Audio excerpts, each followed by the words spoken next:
వచ్చే వారం కీలక అరెస్టులు జరుగుతాయా ఆంధ్రప్రదేశ్లో అంటే అవుననే సమాధానం వినిపిస్తుంది. మరి నవంబర్ 21నే అటు జగన్మోహన్ రెడ్డి అక్రమాస్తుల కేసులో వ్యక్తిగత విచారణకు హాజరు కానున్నారు. మరోపక్క కల్తీ నెయ్యి కేసులో నవంబర్ 21నే వైవి సుబ్బారెడ్డి కూడా సిట్ ముందుకు విచారణకు హాజరు కానున్నారు. మరి ఏం జరగబోతుంది? ఇవే కాకుండా ఇంకా కీలక అరెస్టులు జరిగే అవకాశం ఉందా? తెలుసుకునే ప్రయత్నం చేద్దాం. దీన్ని విశ్లేషించడానికి మనతో పాటుగా ఉన్నారు ప్రముఖ ఆర్థిక, రాజకీయ, సామాజిక విశ్లేషకులు కొత్త రవీంద్రబాబు గారు. నమస్తే సార్. నమస్తే సార్. గత కొన్ని రోజులుగా కూడా ఏపీ ప్రభుత్వం మెయిన్గా సిఐఏ సదస్సు మీద ఫోకస్ చేసింది, రాష్ట్రానికి పెట్టుబడుల మీద ఫోకస్ చేసింది. ఇది అయిపోయిన తర్వాత గత ప్రభుత్వ హయాంలో జరిగిన అవినీతి అరాచకాలపైన దృష్టి పెడుతుంది. సో నెక్స్ట్ వీక్ కీలక అరెస్టులు జరగబోయే ఛాన్స్ ఉంది అంటూ చాలామంది విశ్లేషించారు. మరి ఇప్పుడు చూసుకున్నట్లయితే నవంబర్ 21 చాలా కీలకంగా మారనుంది. అటు జగన్మోహన్ రెడ్డి కానివ్వండి, ఇటు వైవి సుబ్బారెడ్డి కానివ్వండి విచారణ ఎదుర్కోబోతున్నారు. ఇంతేకాకుండా లిక్కర్ స్కామ్, కల్తీ మద్యం కేసు, ఇంకా చాలా పరకామణి కేసులో మనం సతీష్ కుమార్ మృతి, ఇవన్నీ కూడా చూస్తున్నాం. సో ఈ నెక్స్ట్ వీక్లో కీలక అరెస్టులు జరిగే అవకాశం ఉందంటారా?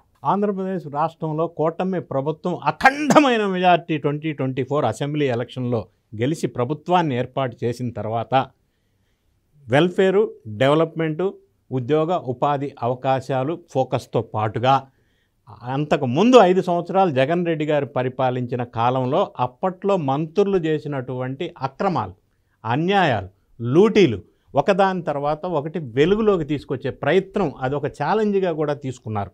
ఎందుకంటే అదొక్కటే పెద్ద సబ్జెక్ట్ అయిపోయింది. సో ఇన్ని రకాల అంశాలని ఫోకస్ చేసుకుంటూ కూటమి ప్రభుత్వం వారు సక్సెస్ఫుల్గా ముందుకెళ్తా ఉన్నారు. సో ఇప్పుడు మీరు అడిగిన క్వశ్చన్కి పాయింట్కి వచ్చినప్పుడు నవంబర్ 21వ తారీఖు ఏం జరగబోతుంది అనేది పెద్ద చర్చ అయిపోయింది. నవంబర్ 21 ప్రస్తావన ఎందుకు వచ్చిందంటే జగన్ రెడ్డి గారు అక్రమ ఆస్తుల కేసులో మరి కోర్టుకి నవంబర్ 21న అటెండ్ అవుతాను అని చెప్పి ఆయన కమిట్ అయ్యాడు. ఇంకొక సైడు ఈ తిరుమల తిరుపతి దేవస్థానంలో అతి పవిత్రమైన లడ్డూలో కల్తీ నెయ్యి అని అనలేం కానీ పామాయిలు, అది కూడా ఆర్టిఫిషియల్గా తయారు చేసిన పామాయిలు వాడేసి పెద్ద అక్రమానికి, అది అక్రమం అనొచ్చు ఇంకోటి ఏదనొచ్చో కానీ భక్తుల మనోభావాలు దెబ్బతీసే విధంగా ఆ కల్తీ నెయ్యి వ్యవహారం ఒకటి నడుస్తూ ఉంది కేసు. అందులో వైవి సుబ్బారెడ్డి పిఏ అప్పన్న, ఆయన ఒక సాధారణ మధ్యతరగతి పిఏగా ఉండి వేల కోట్ల ఆస్తులు వైజాగ్లోను ఇతర ప్రాంతాల్లోని భారీ ఎత్తున జమ చేసుకున్నాడు. సో అతను వ్యక్తిగతంగా ఆ స్థాయిలో జమ చేసుకున్నాడు అంటే వైవి సుబ్బారెడ్డి గారి హస్తం లేకుండా లేకపోతే ఆయన బినామీ వల్ల ఇంత ఆస్తులు జమ చేసుకోగలిగాడు. అది కూడా కల్తీ నెయ్యి వ్యవహారం ఒక్క దాంట్లోనే. తర్వాత విచారణలో ప్రాథమికంగా వెలుగులోకి వచ్చిన అంశం ఏంటంటే 1 కేజీ నెయ్యికి 25 రూపాయలు కమిషను, 68 లక్షల కేజీల నూనె, అప్పుడు వీళ్ళు నెయ్యి అంటే పామాయిలు నెయ్యిగా చెప్పబడుతున్న కల్తీ పదార్థం కొన్నారు. సో అది దానివల్ల వీళ్ళు మొత్తం మీద 251 crores అక్రమ ఆర్జన చేశారనేది ప్రాథమిక విచారణలో కల్తీ నెయ్యి వ్యవహారంలో అప్పన్న ద్వారా విచారణలో తేల్చారు. మిగతా డైరీ సంస్థల వాళ్ళ విచారణలో తేల్చారు. ఇవన్నీ ఎస్టాబ్లిష్ అయినాయి డాక్యుమెంటరీ ఎవిడెన్సెస్తో సహా. సరే, ఇందులో భాగంగా వైవి సుబ్బారెడ్డిని విచారణకి పిలిచారు. ఆయన కూడా గతంలో ఒకసారి పిలిస్తే మళ్ళీ నవంబర్ 21న అటెండ్ అవుతాను అని చెప్పారు. ఆయన కనుక అటెండ్ అయితే ఈ అప్పన్న అక్రమాస్తుల కేసుల్లో సుబ్బారెడ్డి పాత్ర ఏంటి? నెంబర్ 1, ఈ బాబాలు ఎవరైతే డైరీ బోలే బాబా కానీ, శ్రీ వైష్ణవి డైరీ కానీ, ఏఆర్ డైరీ కానీ, ప్రీమియర్ ఆగ్రో ప్రొడక్ట్స్ డైరీ కానీ, వీళ్ళందరూ కూడా వీళ్ళకి లంచాలు ఇచ్చారు వైవి సుబ్బారెడ్డికి ఒకటి. రెండోది, వాళ్ళు Google takeout, technical documentary evidences ద్వారా ఆ సంస్థ ప్రతినిధులు చాలాసార్లు వైవి సుబ్బారెడ్డిని కలిశారు. అమౌంట్ ట్రాన్సాక్షన్స్, బ్యాంకు ట్రాన్సాక్షన్స్ కూడా డాక్యుమెంటరీ ఎవిడెన్సెస్ ఉన్నాయి. సో ఇందులో కల్తీ నెయ్యి వ్యవహారంలో పూర్తి స్థాయిలో వైవి సుబ్బారెడ్డి పాత్ర ఉన్నట్టుగా ప్రాథమికంగా ప్రైమా ఫేసి ఎస్టాబ్లిష్ అయింది దర్యాప్తు సంస్థలకి. సో ఆ విధంగా వెళ్ళినప్పుడు 21st of this month నవంబర్లో సుబ్బారెడ్డి గారు మరి విచారణకి వెళ్తే ఆయన పాత్ర ఉంది అని కన్ఫర్మ్డ్గా డాక్యుమెంటరీ ఎవిడెన్స్, సబ్స్టాన్షియల్ ఎవిడెన్సెస్ ఉన్నాయి కాబట్టి మరి ఆయన్ని అదుపులోకి తీసుకుంటారనేది ఒక వార్త చక్కర్లు కొడతా ఉంది. ఎందుకంటే సుబ్బారెడ్డి ఈ కల్తీ నెయ్యి వ్యవహారంలో కేసుని డ్రాగ్ చేస్తూ ముందుకు వెళ్ళనివ్వకుండా చాలా ప్రయత్నాలు చేశాడు. ఫర్ ఎగ్జాంపుల్ గతంలో అప్పన్న వాళ్ళ పిఏకి నోటీసులు ఇస్తే ఈ సిట్టు అధికారి నోటీస్ ఇవ్వలేదు, వేరే పోలీస్ అధికారి నోటీస్ ఇచ్చారు, మేము అటెండ్ కామని కోర్టులో కేసు వేశారు, అంటే పిటిషన్ వేశారు. అది కొంత డ్రాగ్ అయింది. తర్వాత సుబ్బారెడ్డి వాళ్ళ వైఫ్కి సంబంధించిన బ్యాంకు లావాదేవీలు సబ్మిట్ చేయమని దర్యాప్తు సంస్థలు అడిగితే ఎందుకు చేయాలని మళ్ళీ ఇంకో పిటిషన్ వేశారు. అంటే ఇవన్నీ కేసు ముందుకు సాగకుండా ఈయన చేసే ప్రయత్నం, అంటే డిలే చేయడం కోసం ప్రయత్నం చేస్తూ ఉన్నారు. ఈ ప్రయత్నంలో భాగంగా అల్టిమేట్గా ఈయన విచారణకి రావాల్సి వచ్చింది ఈ నవంబర్ 21న. సో పూర్తి స్థాయిలో సబ్స్టాన్షియల్ ఎవిడెన్సెస్ ఉంది కాబట్టి ఆయన అదుపులోకి తీసుకుంటారా అనేది ఒక క్వశ్చన్ వినిపిస్తూ ఉంది. ఎందుకంటే దర్యాప్తు కొంత వేగవంతంగా జరుగుతుంది కల్తీ నెయ్యి వ్యవహారంలో. ఆల్రెడీ ముందుకెళ్తున్నారు కేసు. ఇక జగన్ రెడ్డి గారి అక్రమ ఆస్తుల కేసు విషయానికి వచ్చేసరికి ఇది యాక్చువల్గా ఈ కేసు చాలా పురాతనమైంది. పుష్కర కాలం 12 సంవత్సరాల నుంచి ఆయన బెయిల్ మీద ఉన్నాడు, పుష్కరోత్సవాలు జరుపుకున్నాడు. ఇది ప్రధానంగా 2011లో అప్పటి ఉమ్మడి ఆంధ్రప్రదేశ్లో పెట్టినటువంటి కేసు. సో అది వైఎస్ రాజశేఖర రెడ్డి గారు ముఖ్యమంత్రిగా ఉన్నప్పుడు ఈయన కిడ్కో ప్రో ద్వారా వేరు కంపెనీల నుంచి ముడుపులు తీసుకొని భారీ అవినీతికి పాల్పడ్డాడు. 43,000 కోట్ల అవినీతి పెద్ద కేసు ఇది. సో సిబిఐ వాళ్ళ 11, ఈడీ 9 కేసులు విచారణ నడుస్తూ ఉన్నాయి.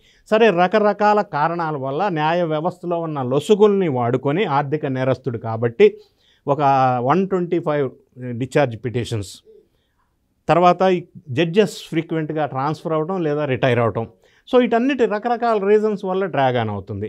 అప్పట్లో ముఖ్యమంత్రిగా ఉన్నాను, ఫిజికల్గా అటెండ్ కావటం కుదరదు అని చెప్పేసి లాస్ట్ టైం ఈయన ఫిజికల్గా అటెండ్ అయింది 2020 జనవరి 10వ తారీఖు. సో అప్పటి నుంచి వెసులుబాటు ఇచ్చారు ముఖ్యమంత్రి కాబట్టి.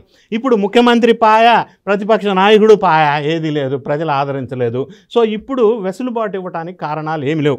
అయినప్పటికీ మొన్న కోర్టులో ఈయన విదేశాలకు వెళ్ళాలి కాబట్టి పాస్పోర్ట్ తీసుకొని పర్మిషన్ తీసుకొని వెళ్ళినప్పుడు దొంగ ఫోన్ నంబర్ ఇవ్వటం వల్ల, సిబిఐ వాళ్ళు పిటిషన్ వేయటం వల్ల అందులో వెలుగులోకి వచ్చింది. ఈయన్ని మళ్ళీ కోర్టుకు రమ్మన్నారు లాస్ట్ మంత్. సరే, ఒక పోస్ట్పోన్మెంట్ అడిగారు, లేదు నవంబర్ 21 వస్తానని. అప్పుడు కూడా రిక్వెస్ట్ చేశారు ఆన్లైన్లో అటెండ్ అవుతానని. సో కుదరదు, ఫిజికల్గా రావాలి అని అన్నారు.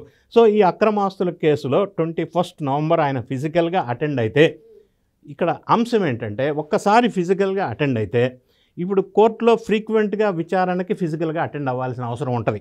It will continue further till దర్యాప్తు పూర్తయ్యే అంతవరకు. అంటే అప్పుడు జగన్మోహన్ రెడ్డి గారు పాదయాత్రలో ఏ విధంగా శుక్రవారానికి విచారణకు వెళ్ళేవాళ్ళు ఆ పరిస్థితి మళ్ళీ వస్తుంది. పాదయాత్ర చేస్తూ ఫ్రైడే కోర్టుకి అటెండ్ అయ్యి సాటర్డే సండే హైదరాబాద్లో ఉండి మళ్ళీ పాదయాత్ర స్టార్ట్ చేశారు.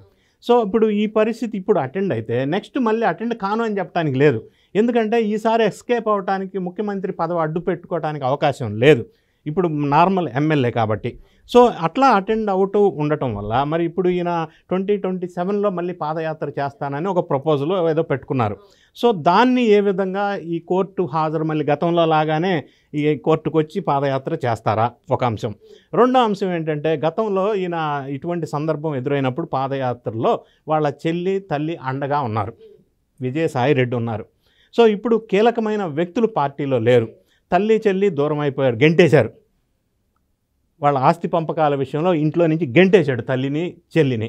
సో ఈ సందర్భంలో ఈయన కోర్టుకి గనక అనివార్య పరిస్థితుల్లో ఫిజికల్గా అటెండ్ అయితే ఇక మళ్ళీ కంటిన్యూ అటెండ్ అవుతూ ఉంటే ఒకటేమవుతుందంటే ప్రజల్లో ఫ్రీక్వెంట్గా జగన్ రెడ్డి గారు కోర్టుకి అటెండ్ అవుతున్నారు, అక్రమార్జన కేసు అనేది పబ్లిక్లోకి వెళ్తుంది.